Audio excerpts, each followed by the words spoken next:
श्री शिवाय नमस्तुभ्यम, जय माता दी। दोस्तों, आप सभी लोग जानते हैं 21 नवंबर 2025 यानी शुक्रवार को पड़ रही है मार्गशीर्ष महीने की प्रतिपदा तिथि। और दोस्तों, ये वह प्रतिपदा तिथि है जो मार्गशीर्ष महीने में पड़ने वाली सबसे बड़ी प्रतिपदा तिथि है, क्योंकि यह शुक्रवार के दिन पड़ रही है और इसका बहुत ही बड़ा और विशेष महत्व होता है। पूज्य गुरु जी ने कहा है कि अगर कभी भी मौका लग जाए और मार्गशीर्ष मास की प्रतिपदा तिथि शुक्रवार को पड़ जाए तो आप लोगों को एक छुटकी काला तिल वाला उपाय तो अवश्य ही करना चाहिए। इन दोनों का संयोग बहुत कम आता है। और इसी के साथ में गुरुजी ने अपनी शिव पुराण कथा में बताया है कि इस दिन आपको एक छुटकी काला तिल वाला उपाय तो आपको अवश्य ही करना चाहिए, क्योंकि ऐसा दिन पूरे साल में सिर्फ एक ही बार आता है। और दोस्तों, आप सभी लोग जानते हो कि शुक्रवार प्रतिपदा तिथि का अगर सबसे बड़ा कोई उपाय है तो एक छुटकी काला तिल वाला उपाय है। तो दोस्तों, शुक्रवार प्रतिपदा तिथि के दिन आप लोगों को इस एक छुटकी काला तिल वाला उपाय को जरूर करना है। बहुत सारे लोग होंगे जिन लोगों ने इस उपाय को ना किया हो, मतलब पूरा महीना निकल गया, उन्होंने किसी भी दिन इस एक छुटकी काला तिल वाला उपाय को ना किया हो। पर दोस्तों, आपके पास एक आखिरी मौका बचा हुआ है, जो कि 21 नवंबर शुक्रवार प्रतिपदा तिथि के दिन है। तो इस दिन आप लोगों को इस वाले उपाय को जरूर कर लेना है। भले ही आपने पूरे महीने भर इस उपाय को ना किया हो, पर अगर आप इस मार्गशीर्ष मास के शुक्रवार प्रतिपदा तिथि के दिन अगर इस वाले उपाय को कर लिया तो आपको इस उपाय को करने का वह फल मिलेगा जिसकी आपने कभी कल्पना भी नहीं करी होगी। इसीलिए आप लोग इस उपाय को कर लिया वाले उपाय को एक बार जरूर कर लेना है, ताकि आप लोगों के हाथ से यह मौका ना जा सके और आपको इस उपाय को करने का फल मिल सके। दोस्तों, यह उपाय पंडित जी ने अपनी अभी के ही श्री शिव महापुराण की कथा में बताया है, जिस उपाय को आज हम आपको बहुत अच्छे से समझाने वाले हैं। वीडियो को देखने के बाद इस उपाय को समझने के लिए आपको कोई और वीडियो को देखने की जरूरत नहीं पड़ेगी। तो चलिए दोस्तों, उपाय को शुरू करते हैं। देखिए, यह इस मार्गशीर्ष मास के शुक्रवार प्रतिपदा तिथि के दिन यह इतना खास होता है, इतना महत्वपूर्ण होता है। देखा गया है कभी कभी बड़े बड़े पूजा पाठ अनुष्ठान से जो मनोकामना पूर्ण नहीं होते, वह मार्गशीर्ष मास के शुक्रवार प्रतिपदा तिथि के दिन एक छोटे से उपाय करने से ही आपकी मनोकामना पूर्ण हो जाती है। और बहुत सारे लोगों ने इस उपाय को किया भी है और उनको इसको करने का फल भी जरूर मिला है। अगर आप लोग भी इस उपाय को करना चाहते हैं तो आप इस उपाय को पहले अच्छे से समझ लेना, सुन लेना, उसके बाद करना। आपको इस उपाय का फल जरूर मिलेगा। और इस उपाय को कर लेने से आपके घर में चाहे किसी भी प्रकार की दुहक और समस्या क्यों ना चल रही हो, आपको उसका कारण भी नहीं पता है कि भाई ये समस्या किस कारण से चल रही है। उसका कुछ भी कारण हो सकता है, जैसे पितृदोष हो सकता है, किसी भी तरह का मंगल दोष भी हो सकता है। तो इस दिन आप लोगों को यह वाला उपाय कर लेना है। ये एक ऐसा उपाय है जिस उपाय को अगर किसी विशेष दिन पर किया जाए तो भाई उस विशेष दिन का जो है वो तो हमें मिलता ही मिलता है। पर हमने उस दिन पर इस उपाय को किया है तो हमें उससे भी बड़ा फल मिलता है, और फल बहुत जल्दी मिलता है, क्योंकि आप इस उपाय को बहुत ही बड़े और विशेष दिन पर कर रहे हो। तो चलिए अब उपाय के बारे में बात करते हैं। उससे पहले आप लोगों को यह जानना आवश्यक है कि आखिर यह उपाय किस समय करना है, किसको करना है और कैसे करना है। तो चलिए हम आगे आपको वीडियो में एक एक करके बता देते हैं। लेकिन उससे पहले अगर आप लोग हमारे चैनल पर पहली बार आए हैं या फिर मेरी आवाज आज पहली बार सुन रहे हैं तो हमारे चैनल को सब्सक्राइब जरूर कर लेना, और इस वीडियो को लाइक करके कमेंट बॉक्स में श्री शिवाय नमस्तुभयम ओम नमः शिवाय जरूर टाइप कर देना। तो दोस्तों, इस एक छुटकी काला तिल वाला उपाय को हमें इस शुक्रवार प्रतिपदा तिथि के दिन कैसे करना है, किसको करना है, किस समय करना है और कहां पर करना है, ये सारे सवालों के जवाब आपको इस वीडियो में मिल जाएंगे। और जो ये वीडियो देखेगा भाई, उसको एक छुटकी काला तिल वाला उपाय जरूर करना चाहिए, क्योंकि इस दिन एक छुटकी काला तिल का भी बहुत ही बड़ा और विशेष महत्व होता है। और जब बात आ जाए एक छुटकी काला तिल वाला उपाय की, तो ये सोने पर वाली बात हो जाती है और ये एक बहुत ही बड़ा उपाय हो जाता है इस शुक्रवार प्रतिपदा तिथि का। तो अब दोस्तों, इस एक छुटकी काला तिल वाला उपाय को आखिर करना किसको है, सबसे पहले हम लोग वो बात जान लेते हैं। तो देखो, घर की जो बड़ी माताएं बहनें होती हैं, उन माताओं बहनों में से कोई भी एक बड़ी माता बहन इस वाले उपाय को कर सकती है। और दोस्तों, अगर आप चाहें तो अपने घर में से सभी सदस्यों को भी इस उपाय को करवा सकते हैं। अगर किसी व्यक्ति की खुद की कोई मनोकामना है, खुद की कोई दुख और परेशानी है जो कि वह अपने लिए ही करना चाहता है, इस वाले उपाय को तो वह खुद अपने लिए भी कर सकता है। बाकी अगर कोई घर में से ऐसा है जो कि अपने पूरे घर परिवार की सुख और शांति के लिए यह वाला उपाय करना चाहता है तो भाई वह भी कर सकता है, उसमें भी कोई दिक्कत वाली बात नहीं है। कहने का मतलब यह है कि इस उपाय को हर एक सदस्य भी कर सकता है और पूरे घर परिवार के सदस्य के लिए घर की बड़ी बहनों में से कोई एक माता बहन भी कर सकती है। माताएं बहनें अगर घर में उपस्थित ना हो या वो यह वाला उपाय ना कर पा रही हो तो फिर घर का कोई बड़ा सदस्य भी इस एक छुटकी काला तिल वाला उपाय को कर सकता है, चाहे फिर वह पुरुष ही क्यों ना हो, उसमें कोई भी दिक्कत वाली बात नहीं है।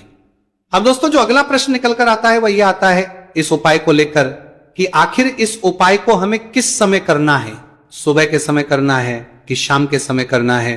तो देखो इस वाले उपाय को आप लोग सुबह भी कर सकते हो और शाम के समय प्रदोष काल में भी कर सकते हो।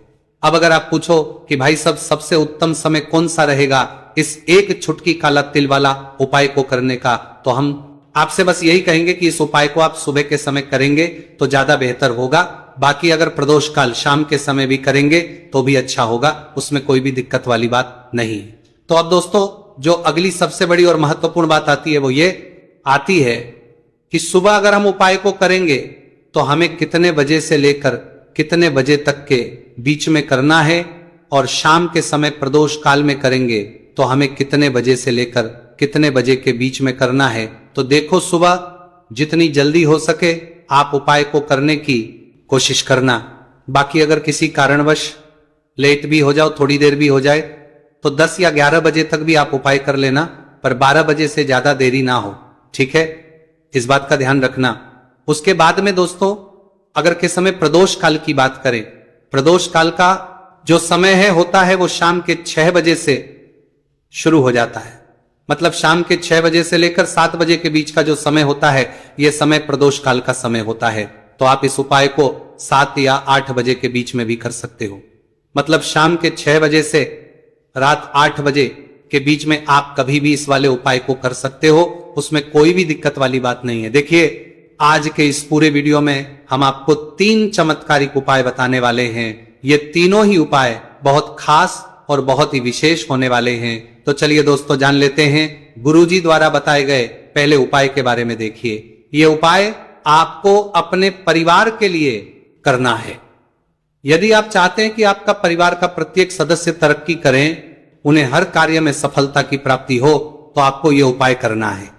तो देखिए इस उपाय आप ये सब सामग्री लेकर पहुंच जाओगे महादेव के शिवलिंग के पास में शाम के टाइम पे प्रदोष काल में। देखो जब आप ये उपाय कर रहे हो तो अपना फेस रखना उत्तर दिशा नॉर्थ डायरेक्शन की तरफ। अब यहां पे जो मैं आपको क्रम बताने जा रहा हूं ना, उस मेरे क्रम को बहुत ध्यान से सुनिए महादेव को। अगर कोई सबसे प्रिय है ना तो उनकी सबसे छोटी पुत्री जिनका नाम है माता अशोक सुंदरी, जो आपके पास में चावल के 11 दाने हैं ना, चावल के 11 दानों को माता अशोक सुंदरी के स्थान पर आपको अपना नाम और गोत्र बोलते हुए समर्पित कर देने है ना। चावल के दानों को रखने के बाद में जो आपके पास में तांबे का लोटा है ना, उस तांबे के लोटे को कहीं पे भी हम जल नहीं चढ़ेंगे, सिर्फ और सिर्फ माता पार्वती का जो हस्तकमल आपको दिख रहा है यहीं पे गोल गोल आपको समर्पित करना है, उसी जल को, और कहीं नहीं। ना तो माता अशोक सुंदरी के स्थान पर, ना तो के ऊपर, सिर्फ आपको यहां पे गोल गोल जलाधारी पर आपको उस जल को समर्पित करना है। अब आपके पास में बचे हुए हैं 11 गेहूं के दाने और बचे हैं। उन्हीं 11 गेहूं के दाने को आपको अपनी मनोकामना अपने विशेष कहते हुए महादेव के शिवलिंग के ऊपर अगर आप प्रतिपदा तिथि और रोहिणी व्रत के दिन प्रदोष काल में समर्पित कर देते हैं तो आपकी जो भी मनोकामनाएं होंगी, जो भी विश्व होंगी, महादेव पूरी जरूर करते हैं। अन्न समर्पण करने से, उस खासकर गेहूं को समर्पण करने से हमारी इच्छाएं पूरी होती हैं। और अगर वो दिन प्रतिपदा तिथि का दिन हो तब तो इससे सुंदर संयोग कुछ भी नहीं हो सकता। आपकी इच्छाओं को पूरा करने के लिए बहुत स्पेशल, बहुत प्यारा सा उपाय आप सभी को जरूर करना है। आपके सुंदर संयोगों का तेरियन तिथि को ध्यान में रखिएगा। यह उपाय प्रदोष काल में करना है। देखो गुरुजी ने कहा है भगवान शिव के शिवलिंग पर 33 कोटि देवी देवताओं का वास होता है। अगर हम लिंग के सामने कुछ भी उपाय करते हैं तो हमारे सभी देवी देवता हमसे खुश हो जाते हैं। ये उपाय आपको अवश्य करना है।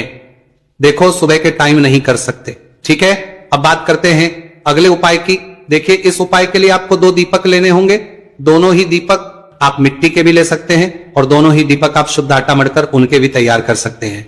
अब दोस्तों दोनों ही दीपक के अंदर आपको शुद्ध घी का प्रयोग करना होगा और एक दीपक अंदर आपको गोल रुई की बाती का प्रयोग करना होगा और एक दीपक के अंदर आपको लंबी बाती का प्रयोग करना होगा। लंबी बाती वाले दीपक के अंदर आप मौली वाला जो धागा आता है कलावा का, उसकी बाती का प्रयोग भी आप लंबी बाती वाले दीपक के अंदर कर सकते हैं। देखिए 2 दीपक वाला ये चमत्कारी उपाय केवल शुक्रवार की रात्रि में ही किया जाता है, इसीलिए आपको इस उपाय को बहुत ही ध्यान से समझना। इसी के साथ में आपको 1 चुटकी काले तिल के दाने लेना है और इसी के साथ में आपको मात्र 1 चुटकी हल्दी भी लेनी होगी।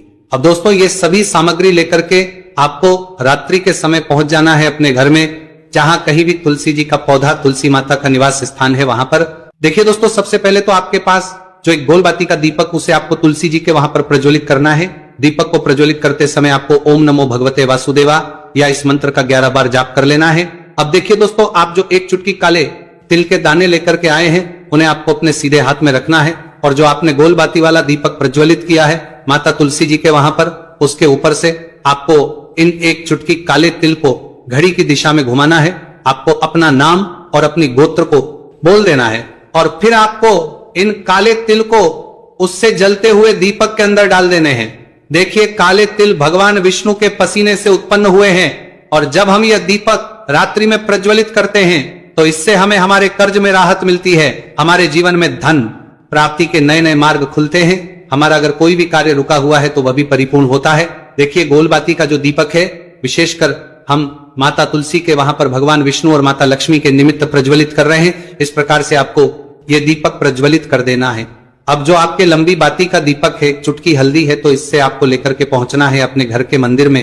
आपके घर के मंदिर में माता लक्ष्मी की जो भी प्रतिमा ही मूर्ति है उनके सामने सबसे पहले तो आपको ये लंबी बाती का दीपक रखना है, फिर आपको दीपक को प्रज्वलित कर देना है। दीपक को प्रज्वलित करते समय आपको महालक्ष्मी इस मंत्र का जाप करते रहना है। अब दोस्तों आपके पास जो 1 चुटकी हल्दी है उसे आपको अपने सीधे हाथ में रखना है और इस 1 चुटकी हल्दी को आपको उस दीपक के ऊपर से 11 बार घड़ी की दिशा में घुमाना है और आपको महालक्ष्मी नमः मंत्र का जाप करते रहना है और इस 1 चुटकी हल्दी को आपको उसे दीपक के अंदर डाल देना है। देखिए 1 चुटकी हल्दी वाला जो दीपक है आपके जीवन से दुर्भाग्य को समाप्त करता है, माता लक्ष्मी की आपको कृपा प्राप्त करवाएगा, धन प्राप्ति के आपके जीवन में नए मार्ग बनाएगा। देखो अगला उपाय है वो भी बहुत ज्यादा खास है। तीनों उपाय को आप जरूर सुनना क्योंकि जो आपको अच्छा लगे वो उपाय आप कर सकते हैं। देखिए इस उपाय के लिए आपको 2 हरी इलायची लेनी होगी। हरी इलायची आपको साबुत लेनी है, खंडित नहीं होनी चाहिए। और इसी के साथ में आपको मात्र थोड़ा शहद लेना है। शहद आपको मात्र आधा चम्मच या फिर उससे भी कम ले लेना है।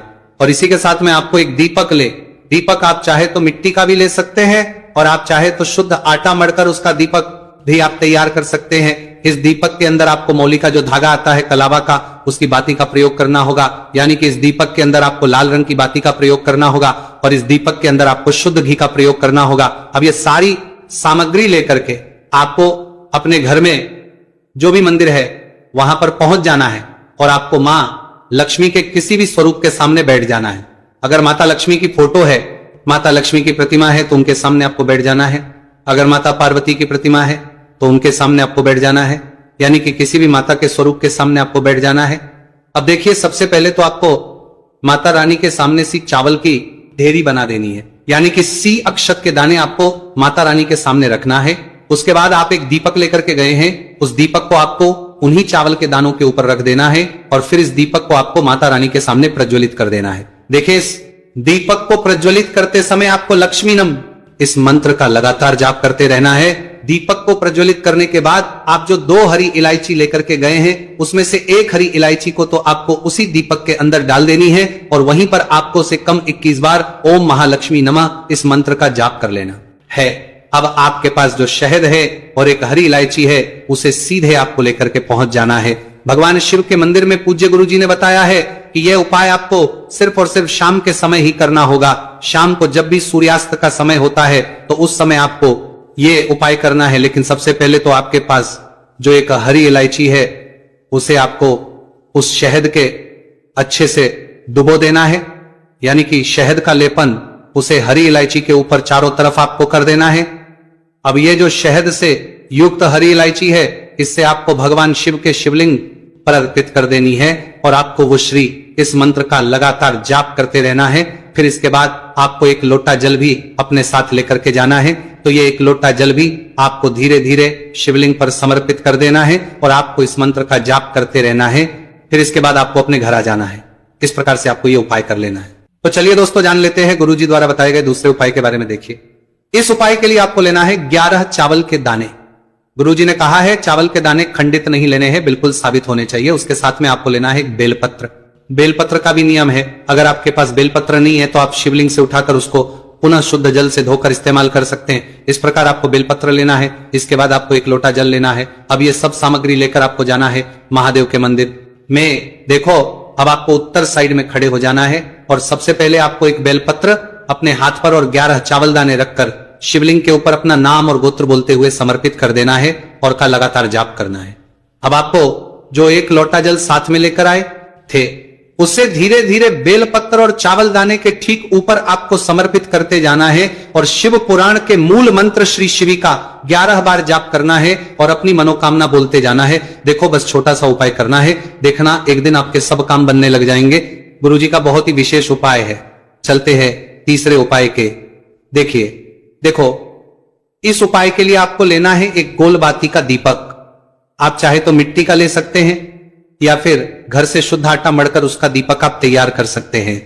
इसके बाद आपको लेना है शुद्ध गाय का घी। अगर वो नहीं है तो कोई भी देसी घी इस्तेमाल कर सकते हैं जिससे आपको दीपक प्रज्वलित करना है। देखो, अब ये सब सामग्री लेकर आपको जाना है प्रदोष काल में। आपके घर पर तुलसी जी के घेरे के पास में देखो, ये उपाय तो आपको अवश्य करना है। देखो, वहां पहुंच सबसे पहले वो दीपक आपको प्रज्वलित कर देना है और ओम नमो भगवते वासुदेवाय नमः का 11 बार जाप करना है। उसके बाद आपको अपने सीधे हाथ में थोड़ी हल्दी लेकर उस दीपक में अपना नाम और गोत्र बोलते हुए डाल देना है। उसके बाद माता लक्ष्मी से आपको प्रार्थना करना है कि हे महालक्ष्मी, हमारी सभी दुख तकलीफों को दूर करो।